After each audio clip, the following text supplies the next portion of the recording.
Okay, let's be real for a second. Negotiation, it can be super stressful. You're just trying to get a fair deal, but sometimes it feels less like a conversation and more like a psychological battle. Well, today, we're going to unpack a really simple but incredibly powerful tool to handle those high pressure moments and totally neutralize any manipulative tactics. I want you to think back. Have you ever been in a negotiation where you just felt cornered? You know, maybe the sun was glaring right in your eyes, or the chair was unbelievably uncomfortable. Or maybe it felt like two people were ganging up on you, pushing you toward a decision. If any of that sounds familiar, trust me, you weren't just imagining it. There's actually a name for what was going on. So, what you were likely experiencing are what experts call dirty tactics. Yeah, the name sounds a little dramatic, I know, but it perfectly captures what's happening. These subtle and sometimes not so subtle psychological games that people play to get an unfair advantage. And hey, this isn't just some slang term. It comes straight from the folks at the Harvard Negotiation Project. They're the ones who identified these moves as deliberate, aggressive strategies that are specifically designed to throw you off balance and pressure you into a deal you probably wouldn't make with a clear head. Now, the goal here is not to teach you how to fight fire with fire. Not at all. Instead, I want you to think of this as a form of self-defense. It's all about learning how to recognize these tricks for what they are, understanding the psychology behind them, and then having a calm, effective way to just shut them down.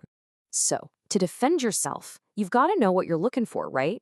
A lot of these tactics are designed to be subtle, to work on you subconsciously. So let's pull back the curtain and take a peek at a couple of the most common plays right out of the manipulator's playbook. Oh, you know this one. The classic good cop, bad cop. One person comes in super hostile, makes some kind of outrageous demand. Then their partner swoops in, acting all reasonable and friendly.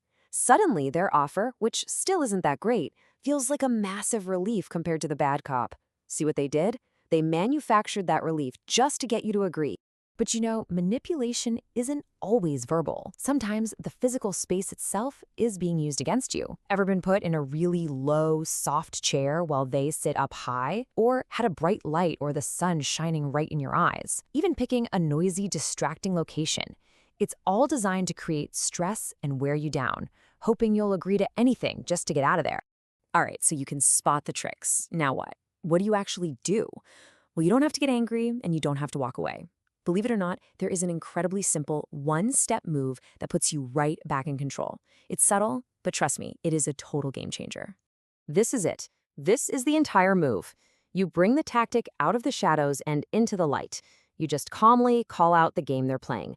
The key here is not to be accusatory. You're not starting a fight, you're just changing the rules of the game.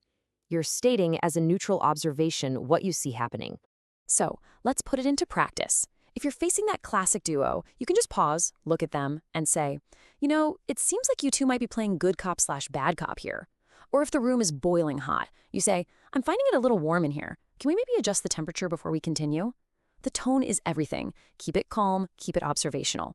Now, if they keep doing it after you've named it, well, that tells you everything you need to know about who you're dealing with, and that might be your cue to just walk away. I know. It feels almost too simple to actually work, right? But the psychology behind this move is absolutely solid. By simply naming what they're doing, you trigger this powerful psychological reset in the entire room. And here's the magic. The second you name the tactic, it loses all its power. Poof, gone. See, these tricks only work when they're hidden, when they're operating just under the surface of your awareness. By dragging it out into the open, you completely neutralize it. And here's the aha moment. Why does it stop working? It's simple. Because they know you see them. The game is up. Most people will back off immediately because to keep going after they've been called out just makes them look silly and, well, manipulative. You've exposed their little shadow play, and now, finally, you can get back to negotiating on the actual merits of the deal. So the next time you walk into any kind of negotiation, you're not just armed with your facts and figures. You now have this lens to see the hidden games people play and a simple phrase to bring it all back into the light. So the only question left is, now that you can spot it, what shadow play are you going to neutralize first?